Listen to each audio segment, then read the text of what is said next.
Sa video na to, pag-uusapan natin ang mga top choices ng mga underbone motorcycles na available ngayon sa Pilipinas.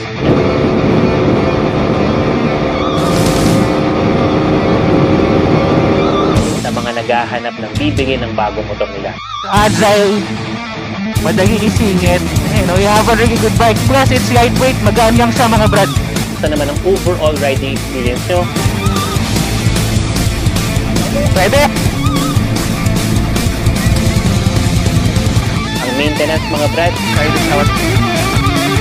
Ayun yung punch ng torque niya. Oh? Para malaman nyo ng buong-buo what to expect on these motorcycles. Ang tuloy itong bike na to.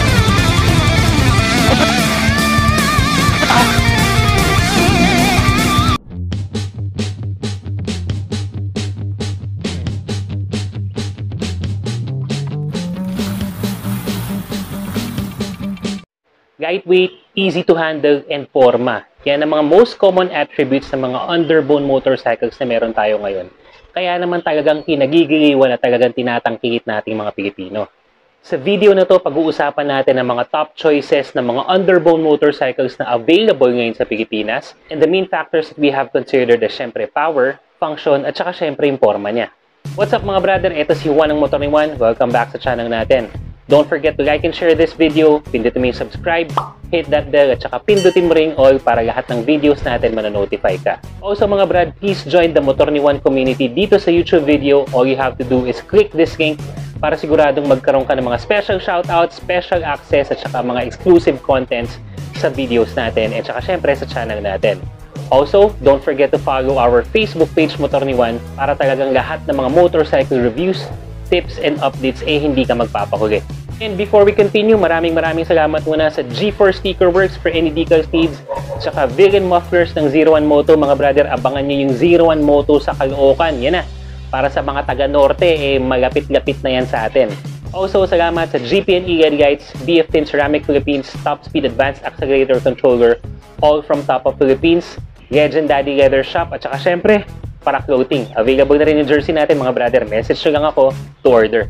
Balik tayo dito sa usapan natin mga brother. So, we will be presenting this underbone motorcycle sa mga top choices ko in no particular order. But if you want to view the full review ng mga motor na to, iiwan ko yung mga link sa description sa baba para talagang makuha mo lahat ng mga detalye at gusto mong malaman if you are considering these motorcycles na ilan sa mga options mo if ever you are looking and buying a new underbone motorcycle. Simulan na natin. First on the list, the Honda Supra GTR 150, priced at 102,900 pesos. What we will get is a 150cc single-cylinder 4-stroke 4-valve dual overhead cam and liquid cooled na rin yan. It generates 15.4 horsepower at 9,000 RPM and 13.6 Nm worth of torque at 6,500 RPM. 6-speed manual din yan mga brother, and reportedly, the fuel consumption for this is 42 kilometers per liter at meron din siyang 4.5 liter na gas tank. So 42 kilometers para sa isang street racing underbone, matipid yan mga brother. Naging maputok tong motor na to when it was released last year dahil na rin sa maangas na looks na ito with the lean and really tight body fairings na meron to. And mga brad, for a dual overhead cam motorcycle, napakalakas ng torque nito. And I guess what differentiates this underbone motorcycle from its counterparts is a special safety feature, yung tinatawag na bank angle sensor, wherein your engine will automatically shut down kapag medyo yung angulo mo, pag banking mo, is over 51 degrees na. Next in line natin is the Suzuki Reader 150 carb version. It's currently priced at 97,900 pesos. What we will have is 147.3cc, so rounded off na natin yan to 150cc, single-cylinder, 4-stroke 4-valve, oil-cooled, and dual overhead cam. And as mentioned nga natin kanina, carb type to mga brother. 6-speed manual, it generates 15.4 horsepower at 9,500 RPM and 12.4 Nm worth of torque at 8,500 RPM. Meron tong 4.0-liter gas tank which is respectable na rin para sa segment niya. At yung fuel consumption naman niya, nung ginamit ko siya na talagang walwagan, is I was able to produce right around 35 kilometers per liter. Itong motor na to ay talagang packed with power, super lightweight, talaga na mga asahan mo yung arangkada nito. Isa sa mga advantage of this motorcycle being carb type is unang-una mura lang ang maintenance yan. Pangalawa, mas madali yan buting-tingin in case medyo may kalampag, may sira, may kailangang ayusin. And pangatlo, mas madali upgrade yung power performance nito kasi nga carb type, you don't need a lot of computer access or computer functionality. It's really more on kalikot lang ng mga mechanical function niya. If nasanay ka sa motor na medyo malapad-lapad yung gulong, maaaring manibago ka dito kasi versus its counterparts or its competition in its segment, mas manipis yung gulong nito. And the reason why it's like that is kasi this motorcycle is really trying to shed off any excess weight para talagang mas mabilis yung maproduce niya na hataw at arangkada sa'yo. Siyempre, kung kasama si Suzuki Reader Carb, hindi rin naman magpapahuli si Suzuki Reader 150 FI version. Priced at 109,900 pesos. What you're gonna get is 147.3cc, 150cc na rin yan. Very similar to the carb wherein single-cylinder, 4-stroke, 4-valve, liquid-cooled, dual overhead cam at gaya na sabi natin, this is already fuel injected. Ito ang pinakamalakas na Raider na nagawa so far because it can generate 18.2 horsepower at 10,000 RPM and 13.8 Nm worth of torque at 8,500 RPM. Mas maliit nga lang ang tangke nito at 4 liters pero mas matipid sa gas dahil nga FI na to. It can generate, at least when I used it, I was able to get 40 kilometers per liter on this one. Pagdating sa Raider FI or kahit na anong Raider na usapan, lagi talagang tinatanong top speed. So reportedly, ang top speed nito mga brad is 146 kilometers per hour. Malakas talaga tong motor na to. Ang taas ng horsepower for 150cc scooter. At gaya ng sabi natin, ito na nga ang pinakamalakas na underbone na ginawa ng Suzuki. It packs a lot of power, talagang sobrang bilis at alam mong maraming ibibigay na arangkada tong motor na to. Especially kung talagang gusto mong hatawan, karerahan, malamang ito yung motor na para sa'yo. The looks for this one is very similar to the carb type. Pero may ilan lang na update sa fairings niya, tsaka iba na rin yung headlight, yung itsura ng headlight niya. Also, mas modernized na rin si FI version because you would already have that digital panel. Gaya ng mga ibang Raider type motorcycles that we have, ang riding position mo dito, forward type. So medyo aggressive yung riding position mo na medyo nakayuko ka. So kung hindi ka sanay, lalo na if you do not use how to use your legs and your thighs in riding this motorcycle, maaaring may maramdaman ka na stress dito, especially for long ride. But if you are able to get used to it at malalaman mo naman talaga yung mga techniques in riding this para hindi ka naman masyado mangangagay, okay din naman yan. Next in line is the SYM VF3i 185, priced at 99,800 pesos. What this gives you is 183cc single-cylinder 4-stroke 4-valve liquid-cooled single overhead cam and FI na rin yan. This has a 6-speed manual and it generates 17.7 horsepower at 8,500 RPM and 16.7 Nm worth of torque at 7,000 RPM. Malaki ang fuel tank nito, especially if kukumpara natin sa ibang mga underbone at 7 liters. So malaki talaga yan.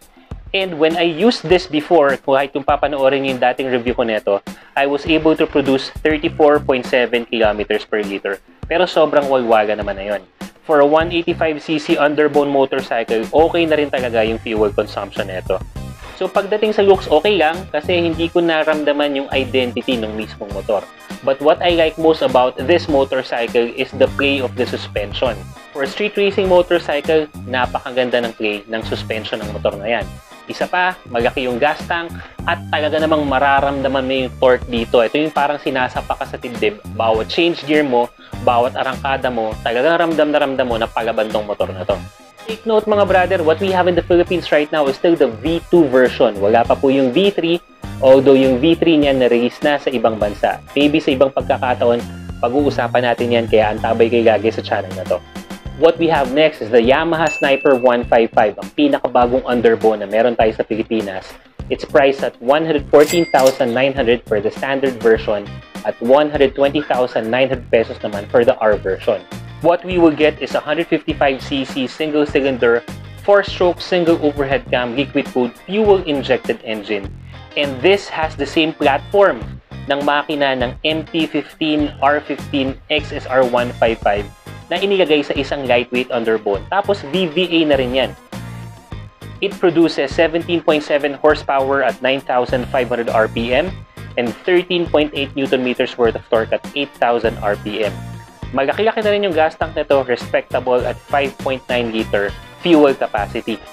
Wala pa lang akong actual gas consumption nito mga brother because the motorcycle that we use is bagong-bago pa. It's just a little, give or take 50 kilometers pa lang. So, once we have more updates, definitely i-share ko sa inyo. Pero yung mga naka-Sniper 155 na, i-share nyo sa comment below kung ano na nga ba yung actual gas consumption nyo. Especially kung medyo magayoy na yung nabiyahe nyo. For the R version, you will get additional features na dual caliper disc brake na yan sa harap. You would also have that charging port at saka keyless na yan.